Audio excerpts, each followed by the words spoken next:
and welcome back to another video. So today's video we're going to be editing in the style of Alen Palander slash in the style of Matthew_GKB, which is me. Do go ahead and give me a follow on Instagram. This is my account here, so as you can see we're going to be editing in my style, which is an inspiration of Alen Palander style, which is this orange and black and grey kind of look. So this is my account here. It'd be great if you guys can go ahead and give me a follow, save some of my posts, I don't know, tag me in some of your stuff, send me DMs. It'd be really cool to connect with you guys over there. As well, go ahead and follow Sebastian_JWB over there as well. Posting a lot of stuff to our accounts at the moment. It's going to be a lot of fun to talk to you guys over there on Instagram. Okay, so this is the photo here that we are editing. This is the final edit. So if I do a before and an after, you can see we've got that orange and black look that Alen Palander uses in so many of his photos. So let's open up Alan's account here, and we can have a look at the photo that we will be basing this color grade off. Where is it? It's down here somewhere. This one here. So we're going to be basing it mainly off these kind of orange and blacks here, and as well this orange and black. So first thing to notice, he uses a lot of contrast with these stark whites, bit of clarity there, orange and blacks. Looks like he's got some blue in his split tone, undertone like shadows, and then some oranges in his highlights. So we're going to be trying to replicate a very similar style to get that grey sky as well. Okay, so let's just dive into the video so you can see how similar we've got our look here to his. It's a very similar colour grade, and it's going to work well with a black and orange theme like mine. Okay, so before we start the video, guys, if you are interested in learning more about Lightroom, there's a really cool link down below in the description. Go ahead and click it now. I'm not going to tell you exactly what it is, but it's really going to help you guys, and I really strongly encourage you to go ahead and check it out. Yeah, I'm not going to say much more, but go ahead and check the top link down below in the description. Cool, so what we're going to do now is we're just going to show you guys briefly the plan on editing this photo. We're going to come down and reset it. Now the first thing is, what I like to do before I start any colour grade is I've got my preset pack here. This is my Burnt Autumn pack, which is in the style of Alen Palander slash my Instagram account. We've also got Alen Palander's in the style of our inspiration on his in a preset bundle that you can go ahead and grab down below in the description as well if you want. But what I like to do is grab one of my presets, say for example Magma, just click and apply it to my image, and already I've got a very similar look to Alen Palander's here. Now this one's a little bit too overexposed, so it's very simple. All we can do is just bring down the whites and stuff, and then just drop the exposure, and then we're pretty much ready to go ahead and post this photo. So you can see how easy it is for me. I've got all my presets ready to essentially just go ahead and post a load of stuff to my Instagram page. So I would encourage you guys to make your own presets, or if you want to start off borrowing ours, that'd be really cool as well. But what we're going to be doing now is we're going to be essentially editing this photo. So we're going to click reset. Now the first thing I like to do is change my aspect ratio down to a 4:5. And this is because this is the size that we post on Instagram, so that's where I really kind of exclusively just post my photos. So I like to crop it to that aspect ratio to start with. Now I always start with my color grades down on the camera calibration. So this is kind of a behind the scenes of my workflow. I like doing camera calibration because it really just adds a lot to the image. We can really get some really cool colors out of it.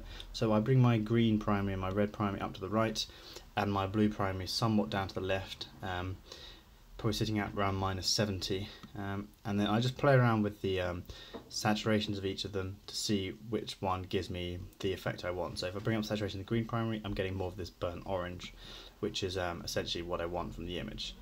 Okay, so let's just drop the saturation of the red primary there, and already we are very, well, not similar, but we're getting closer to Alan's style and my style. So if I do it before and after, you can see I've changed all of our greens to orange. Now it's kind of easier to change all of our greens and yellows and stuff to orange by using the camera calibration, as opposed to adjusting it in our HSL sliders, because we don't have so much control about how vibrantly orange we can push it. If you want to, it's kind of easier to adjust each hue individually to any hue that you want, different color, in Photoshop, which you can do if you want, and I can do a tutorial on that as well if you want. To let me know down below in the comments. But I like adjusting the camera calibration and pushing my oranges to quite high extreme to start with. Okay, cool. So let's talk about what we need to do. So we need high contrast, high clarity, like Alan's photo. So we're going to bring up our clarity here, fairly high. Now I don't usually push it up above 50 because then it starts looking a bit ridiculous, but fairly high, around 30 for this style, I think works quite well. You can achieve the same effect by having your clarity below 0, but it just makes it a little bit easier, makes the image pop a little bit more in my opinion. So we're also going to increase the contrast just a tiny bit, and drop the highlights. Now the highlights here are going to be the colour of the sky. Now remember I said I wanted to get a grey sky.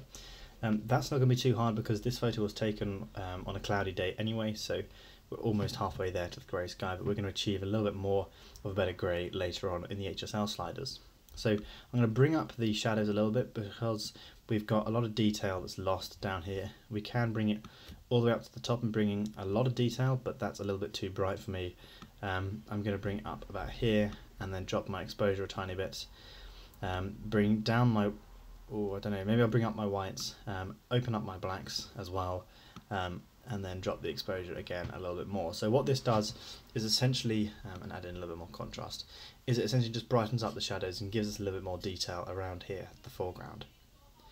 Okay, next thing is I like to drop my vibrancy down a little bit. So all this is really going to do is it's really going to desaturate slightly the entire image. If you want to learn more about the difference between vibrancy and saturation, we've got our Lightroom course, which you can check out down below in the first link, which is going to teach you all of that stuff, super in depth, and it's really useful. And we've got a huge sale on at the moment if you are interested. But yeah, so what I also do is I like to get my white balance and also slide that a little bit to the left, just to cool off the image, because we've got these bright oranges down here, and if I push out to the right, we get this really bright orange in the building as well. So let's just leave it at this for the time being, and come down to our HSL sliders. Actually no, let's start with our tone curve. So first of all, I like to do an S-shaped curve, just to add in some more clarity, just bring up the highlights and bring down the shadows. This adds in a nice bit of contrast to the image and really just kind of makes it pop, which is what we're trying to go for Alan's style. Okay, then because if we look at Alan's style, he's essentially chosen a few colours. He's chosen black, grey, white and orange. Everything else is pretty desaturated, and he has this what looks like a blue shadow undertone, which we can achieve with our split toning. So we're going to essentially grab our saturation, really saturate these oranges a little bit more, but then essentially just drop the saturation of pretty much everything else to -100. We're also going to drop down the yellows a little bit as well, just to bring back on those oranges a little bit. Now I also like to bring up my luminance of my oranges, just to really brighten up the highlights of the leaves and stuff. And then yeah, just have a little bit of a play around. The blues I'm going to increase a little bit as well, and the aquas for the sides of the building here. Now as you can see, from dropping the saturation of the blues, we've already achieved this grey sky that we were aiming towards. Now with our split toning, I'm going to increase my saturation a small amount and drag it up to the blues. So already you can see, if I hold down Alt, you can see what colour I'm applying to the shadows. And we're going to increase the saturation a little bit to about 15, and there we go guys, we've got that bluer tinge to the shadows that Alan has here. You can, if you want to get closer to Alan's, he's got a slightly bluey green tinge, so maybe bring it towards the green side, and you can achieve this greener tinge to the shadows that he seems to have in his as well. But I'm going to leave mine at 220 because personally I prefer the blue tinge. Now if you want to, you can add some orange to the highlights, but because our image is quite orange as it is, even though Alan does it a lot in his images, I don't think we're going to do it too much in ours. Actually no, we are, we're going to do that. This softens off the orange a little bit more, so we're going to do that. Add in a little bit of orange, about plus 38, makes the image look really quite nice. Next thing is Alan's images are quite soft, and so are mine, so this can be really easily achieved by just increasing the noise reduction a slightly bit, or the luminance rather. Cool guys, so that is pretty much the edit done. One final thing is I want to make sure this line here of the building is actually straight, because it doesn't look straight in my mind, so let's have a play around, see if we can get that a little bit straighter. Click done. There we go, that's a little bit straighter. If anything, it's a little bit too far to the right. So let's just bring that back a tiny bit. Okay, cool, that'll do. And there we go guys, done. So if I show you the before and the after, so before and after, you can see immediately what we've done is we've brightened up the shadows, brought in a little bit of detail, and we've essentially changed all this green tinge that's on the brick and everywhere around the leaves, pushed that more towards the orange, and then made our other colours desaturated and black. So that's the end of the video, guys. I really hope you enjoyed it. I know that was a super quick colour grade.